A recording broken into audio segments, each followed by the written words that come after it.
working today. All right, so I'm going to try and start with a quick simulation, and then Jay's also working to improve this simulation. We're going to try and talk about chapter 4, which is 2D motion. And let's take a look at that really quick. Oops. Sorry, I thought I had it up. Had the wrong one up. Let's see, 2D. So here it is. Let's take a look at this code. There's a ball sitting right up here in the upper left corner. So what I'm going to do is I'm going to hit run on this thing. And the idea is just watch what happens to the motion of the ball. All right, where is the play button? Right here. So notice it's moving and it's slowing down. It was moving down and to the right. Now it's slowing down. It's starting to move up and maybe even going a little bit to the left there. So this is a complicated set of motion. It turns out it's not that crazy. We can actually explain the motion that we just saw right there doing the following. So we're going to try and understand this kind of motion. We've just been doing 1D, right? Now let's do 2D.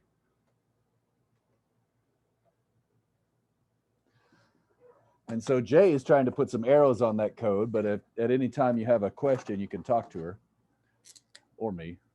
So imagine we had our old equations, delta x equals 1/2 a sub x t squared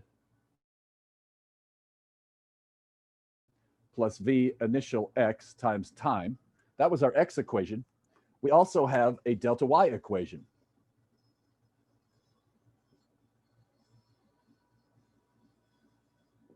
All right, and so if you wanted to, we could rearrange this, and delta x is actually x final minus x initial. I'll bring that to the other side, so it becomes a positive x initial. And the order of these things doesn't matter, okay? Similarly, this would be like y final and y initial. And the idea is pretty simple.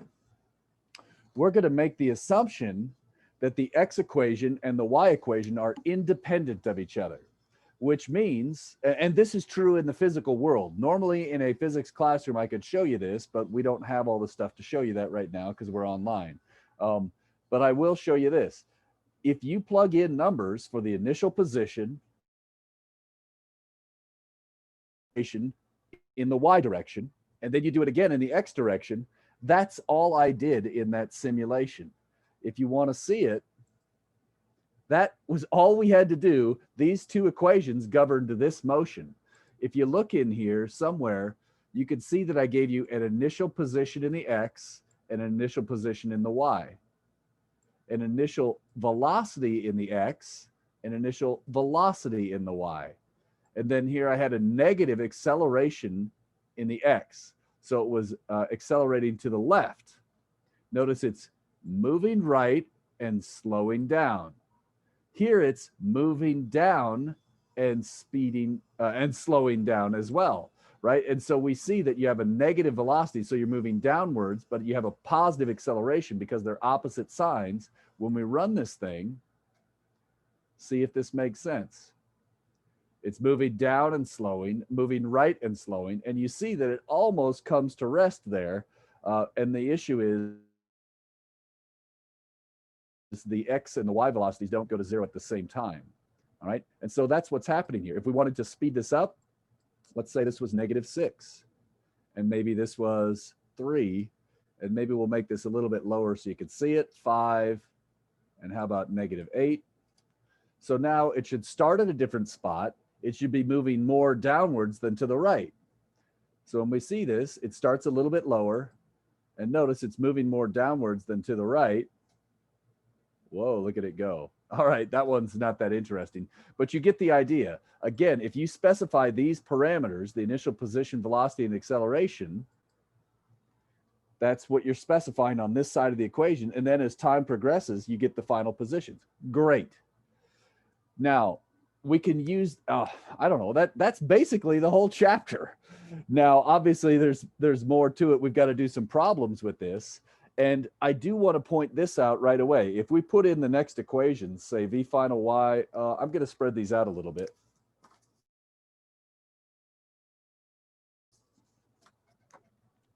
Let's do all of the x equations.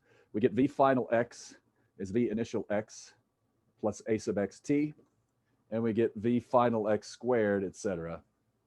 Obviously, there's other equations you could write, but these three will get the job done every time eventually. All right, so we've got three equations for the x.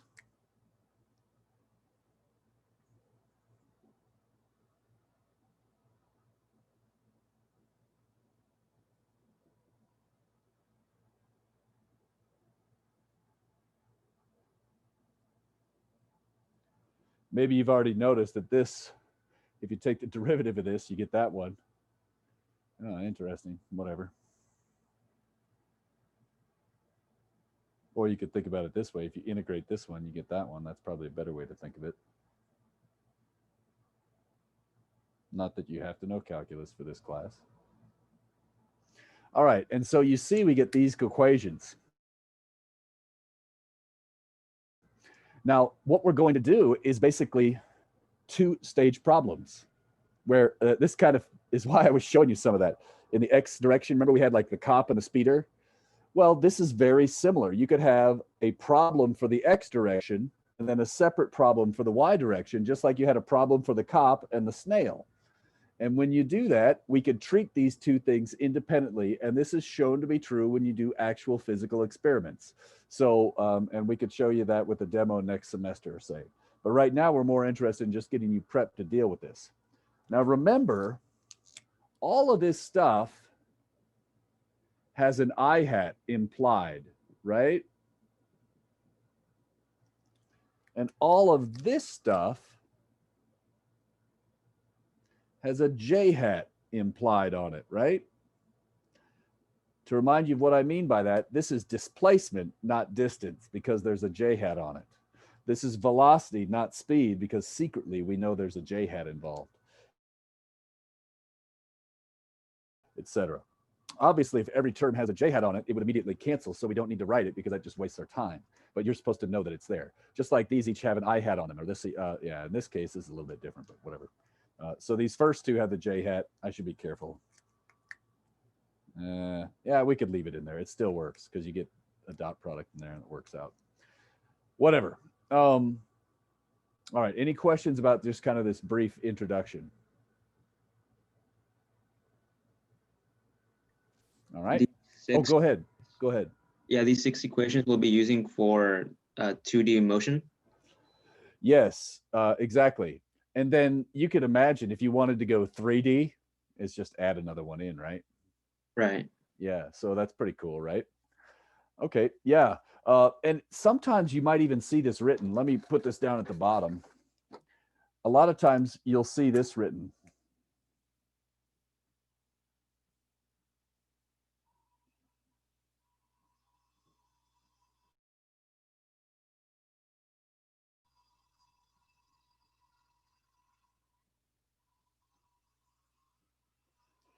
Right?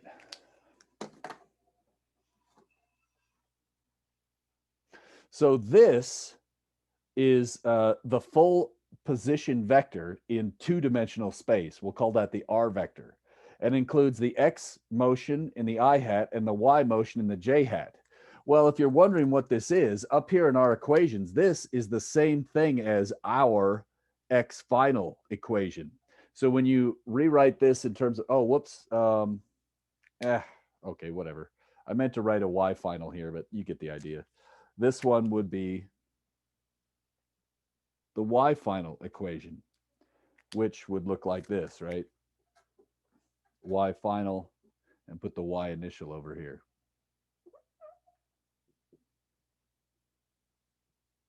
Okay, and so yeah, that's the vector equation. This was the I hat J hat, and it'd be easy to add any K hat. All right, yeah.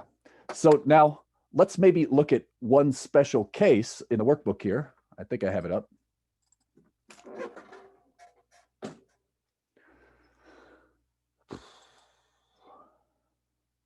All right. And so we'll do this next semester. This is a standard projectile problem. Okay, now this is different than what we just talked about. This is a special case of what we just talked about. The idea is if we're going to do standard projectile problems, like you launch a rock off a building or kick a ball or something, we get this additional set of equations here. Okay, typically we set the initial position to 0 in the x direction.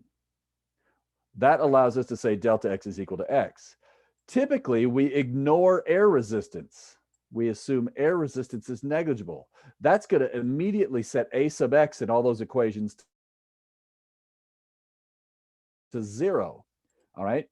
Typically, ay is negative g, where we're on the planet Earth. If you were on the moon or something, they'd have to say that, and then ay would be different. Again, g is 9.8 meters per second squared. The negative comes from the direction, right? We always assume, unless otherwise specified, basically, that this is our xy coordinate system, x and y, unless otherwise stated.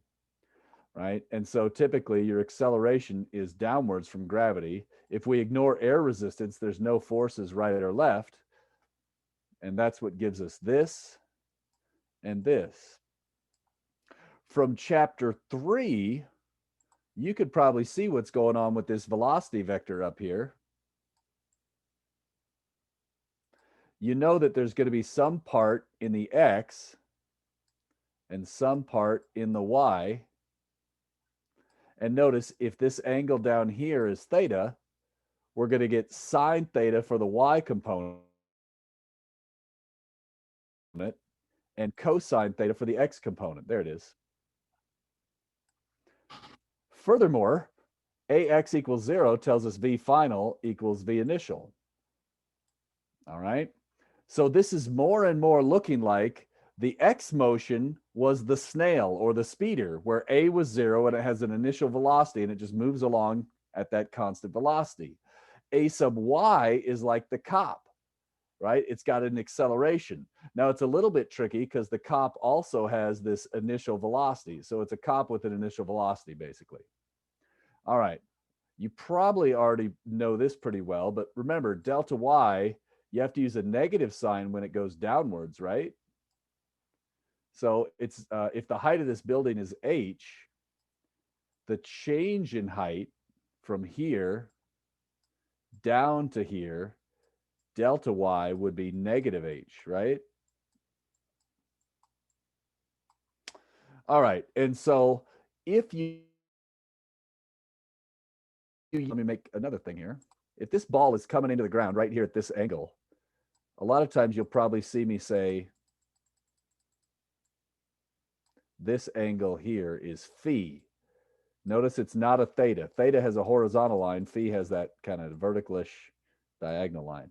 So this would be v final y, your speed at impact, or excuse me, your velocity at impact. And this would be v final x, your velocity horizontal. I should be careful. This v final y is the impact velocity. Oh, geez, I'm misspeaking. I hate that. Okay, this v final is the impact velocity. V final y is the vertical component of impact velocity, and v final x is the horizontal component of impact velocity. Sheesh. These are related by this thing right here. All right. So that's your impact speed and angle. Together, they give you the impact velocity. All right.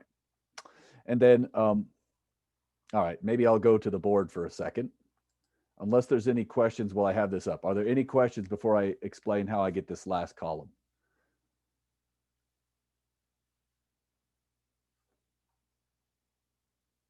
All right. So let me show you what happens here.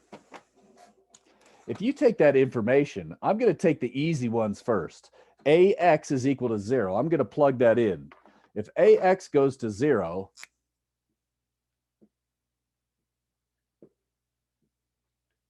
notice this stuff is true. Well, that just tells you initial equals final. This also says that. That's not very exciting. Okay, so as a result, we don't usually write this at all for a standard projectile problem. So if you are told you have a standard projectile problem, we know we only need to write this, and look at this.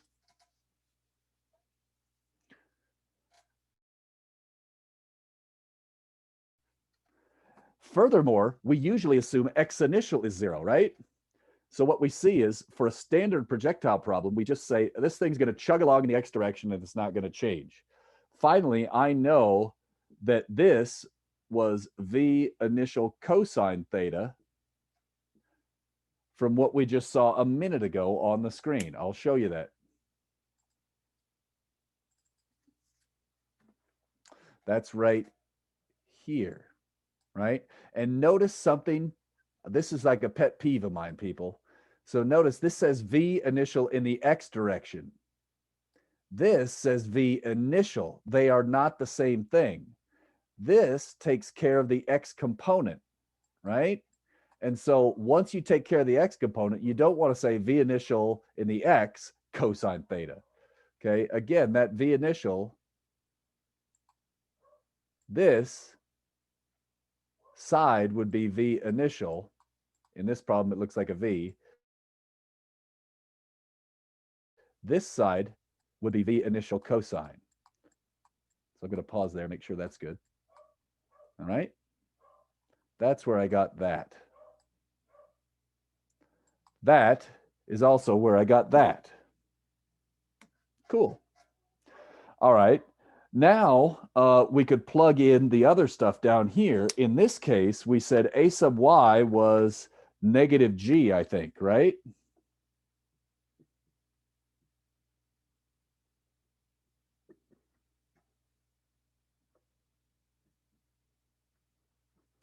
Now, when you do that, you could factor out the minus sign.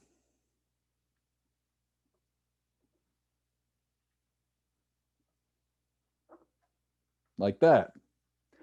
So if you wanted to, you could write the equations as is shown in the workbook. Let's bring it back up. This is basically where I got these three equations. Hopefully we're not losing you. Again, all I did was I took AY and plugged it in, and that's how I got this minus sign, because AY has the minus. G is not negative. The minus sign was explicit. G is positive. The minus sign for downwards is right there. Okay. Now, if you're wondering how I got the last equation in this box, this one, it came from take this equation right here and solve it for t. And then you take that and you plug that in right here and right here. So if you want to do this after class, solve this equation for t, plug that into here, and you get this. Now, I want to point out, this is getting messy, so let me clear this up. Notice this is a quadratic in time, right? Y relates to time squared. This is a quadratic in space, meaning as the projectile flies, it's going to form a parabola. So this one up here relates to the shape of the curve being a parabola. This one down here is the shape of the curve. It's called the trajectory. It's a parabola because y depends on x squared. So this is quadratic in space. So they're not the same equation. They're very similar. This last equation is the one that tells us objects fly in a parabolic path. That's not true if this isn't true. So if AX is non-zero, this equation wouldn't be true, which means this equation wouldn't be true. If AX equals 0, we get a parabola through space. All right. And then notice this little trick here. At the maximum height, the velocity is not 0. If you have a one-dimensional problem and you throw it vertically, so only for a purely vertical launch is speed 0 at max height. Otherwise, look, you still have v initial x hanging around there. All right, and let me see if I could show you. I should have had this simulation up and running, but let me see if I can find it really quick. Let me share screen. Where is it? Let's go here. All right, and so let's do all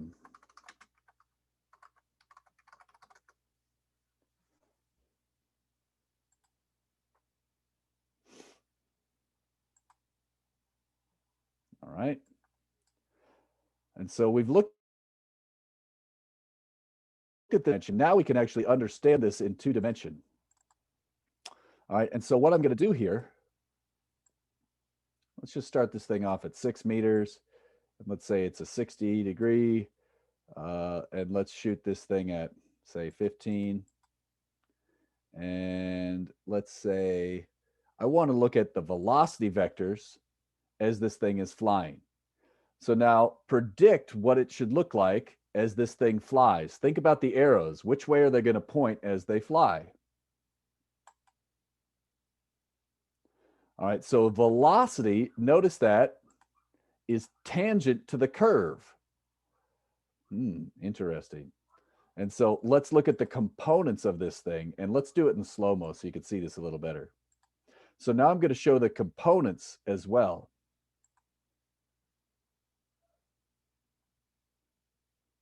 And notice it's a little bit tricky, but I hope you notice that the x direction is not changing. So again, watch the x component this time. The x component not changing. Y goes to 0 at the top, but x does not. All right. So, and in fact, we do see, one more time, let's watch the y component. As you get close to the top, we see the y component is getting smaller, smaller, smaller, smaller. And right here at the very top, probably right there, notice the y velocity is 0 at the top, but the x is not. Oh, there it is. Now we go down. All right, so sounds good. What do you think if we looked at the acceleration vector? Let's just show the total first. So think to yourself, what should the acceleration vector look like as we go through this?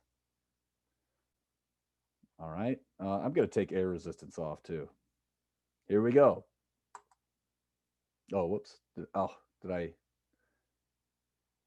What happened here? Did I not hit the button? Oh, I forgot to hit the can button. Sorry about that. Oh, there we go. Notice the acceleration vector is very, very boring, right? Gravity is pulling down. Gravity doesn't care if the ball is moving up or down, right? Think about this. Gravity is the force that's causing this acceleration. Your weight is always pulling you straight down. So the acceleration due to gravity is always pulling you straight down. In particular, notice as we go,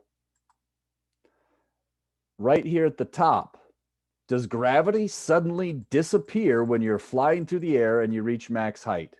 No, gravity is still acting on you. You're still accelerating. Now, while this is a little bit tricky, let's replay this one more time.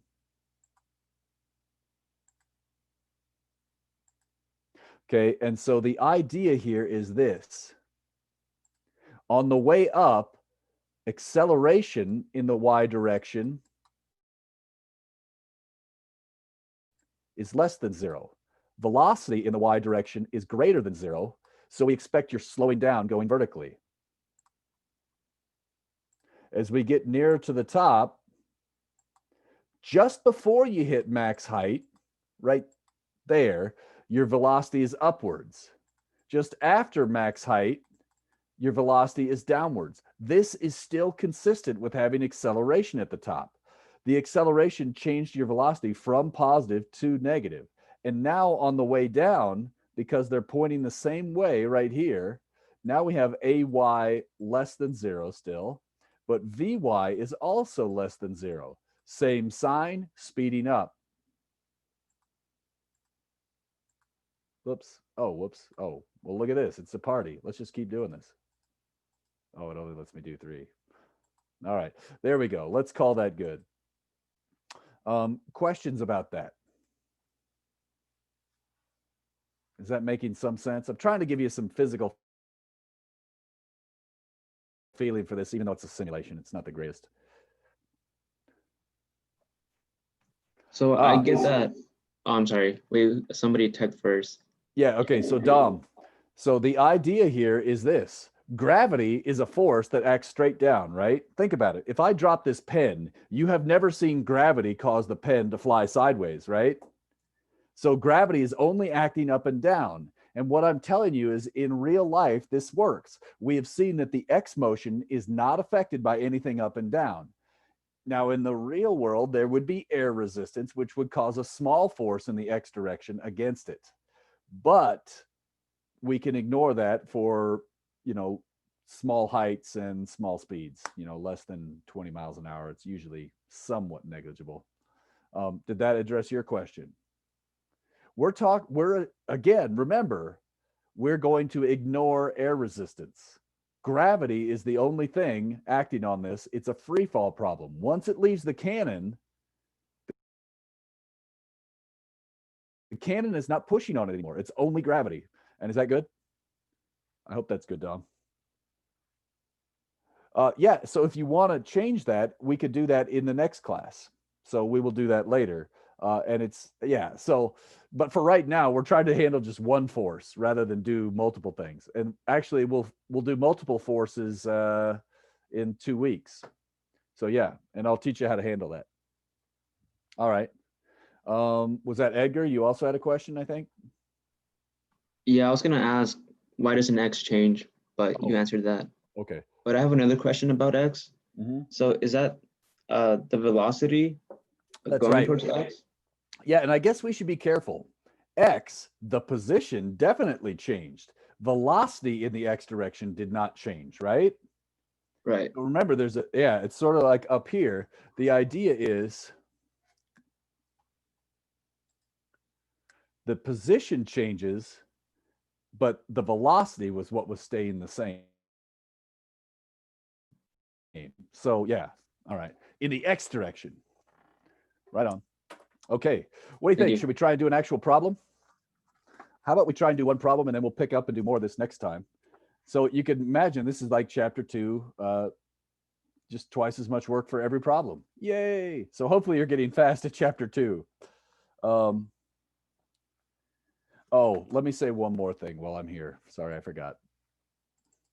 A lot of students come into this class, maybe they had a physics class in high school and they have these things they want to tell me. And I'm like, okay, that's true sometimes. Here's a bunch of pointed things. I think we've already pointed this out. There's level ground problems. These are different than standard projectiles. This is an extra level of simplification. So there's standard projectile problems. This is true for pretty much any projectile near Earth's surface where we're going to assume air resistance is negligible. If we do that, this covers pretty much everything. A special subset of that is when the ball starts and lands on the ground at the same height. When that happens, then you get these special facts. Now, people love to say, wait, just throw things at a 45-degree angle. You'll get the maximum range. That's only true if you use a level ground and air resistance is negligible. Yeah, and if you don't believe me, you could try. I don't really like baseball, but if you like baseball, watch the angle of the throws and you'll see they're definitely less than 45 degrees, right? There's reasons that you might want to do that. Yeah, anyways, more on that some other day. But yeah, so these things, you've heard what comes up must come down. People always say, oh, it's going to hit the ground at the same speed that I launched it. Yeah, if you have level ground. If you don't have level ground, it could speed up. And we just saw that in the last case. This range equation, students will sometimes grab this equation thinking it will work. No, not always. Only if level ground. These equations are going to work pretty much all the time for you as long as AX equals 0, which means air resistance is negligible there, right? And so just be careful using these things. And here you're going to see that I don't mean to do this, but sometimes I use delta Y, sometimes I use Y, and sometimes I expect you to be comfortable using all these different things, AY or negative G. All right, let's get to it. Let's start with the simple problem here. All right, and let's look at 4.8. All right, I'm going to draw this up and then you can do it too. Start simple.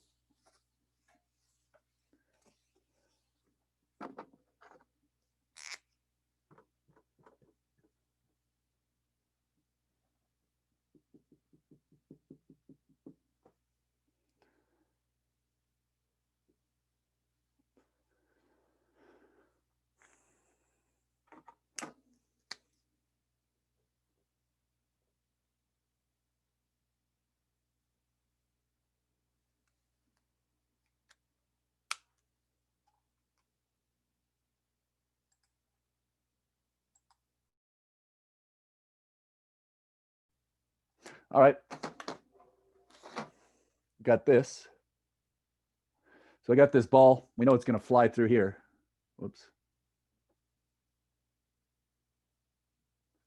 All right. And the question in part A says,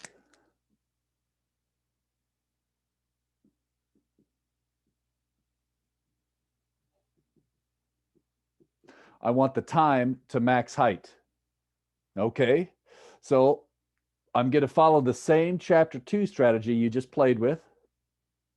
Delta X equals V initial cosine theta T. How do I know that? This is V initial X. That's this side right here.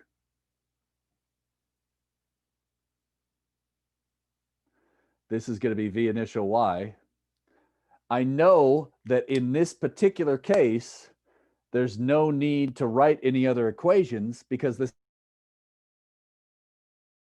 is a standard projectile problem, right?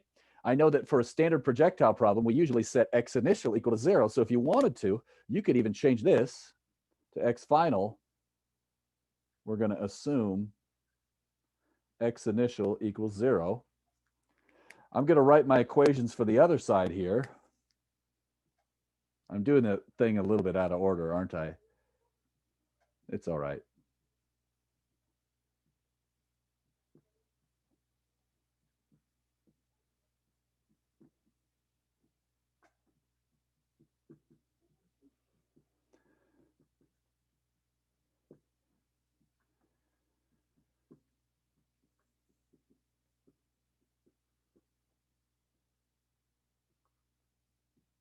All right.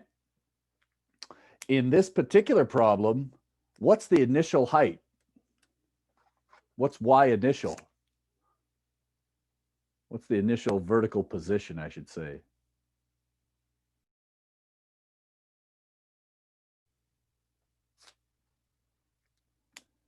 Zero. What's a good, yeah, 0. So look, do you agree that if it's 0, I can get rid of this? And do you agree this, I could just change to Y final? Right? Because again, if Y initial is 0, delta Y, all right? If Y initial is 0, delta Y is going to be that. All right, and so now let's take a look here. Let's make our list of knowns and such. So we had, I guess in the X direction, X final equals, I don't know, V initial X, we said was V cosine theta. I think this, was this a V without a subscript? It was. All right, maybe I'll color code that.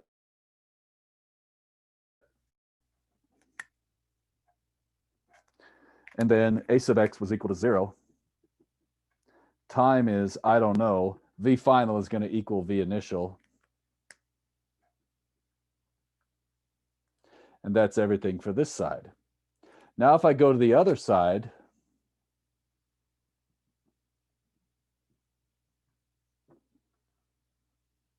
oh, y final, let's see, we're going to max height. Do you agree? We don't know y final. That's what we're looking for.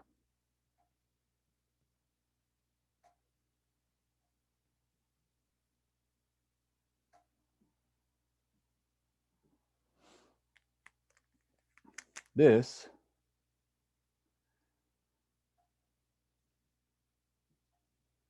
all right. And what's this last one? V final y.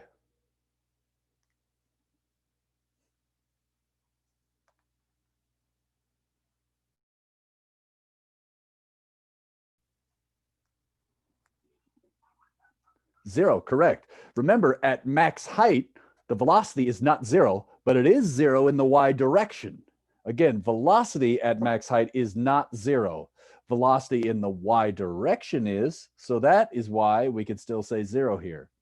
All right, and if we're looking for max height, which of these equations is going to help us get there? Now we've got 1, 2, 3, 4. We've got 1, 2, 3 unknowns here. What do you think?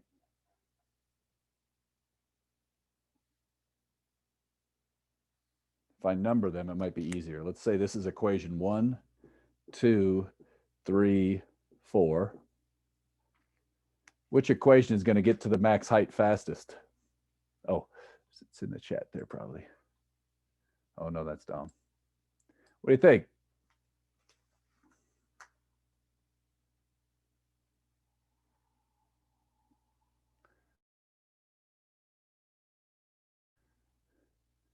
Two? 2 would be okay, except time is not known. Remember, just like the cop and the speeder problem where the two have the same time. So that would be, how would you get the time then? Because we're, oh, wait. Yeah, so that's what we're supposed to get first, right? The time to max height. So you're absolutely right. You could get the max height here. Sorry, I might have misspoken. I apologize. If we're looking for the time to max height, which of these equations is going to be the best?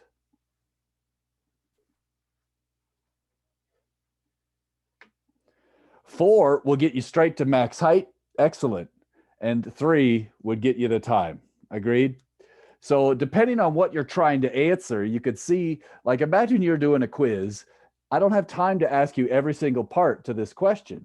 So I'm only going to ask you a subset. One of the ways you could save yourself time is by looking at the equations on the equation sheet instead of writing them down and just be like, which one's going to get the job done fastest?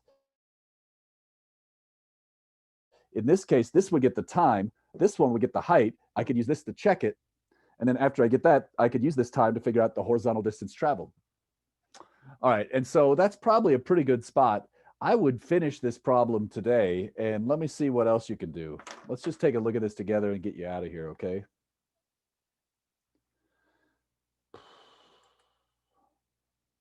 And then Jay, we'll just look at that one next time, all right? We'll save that for the drone problems.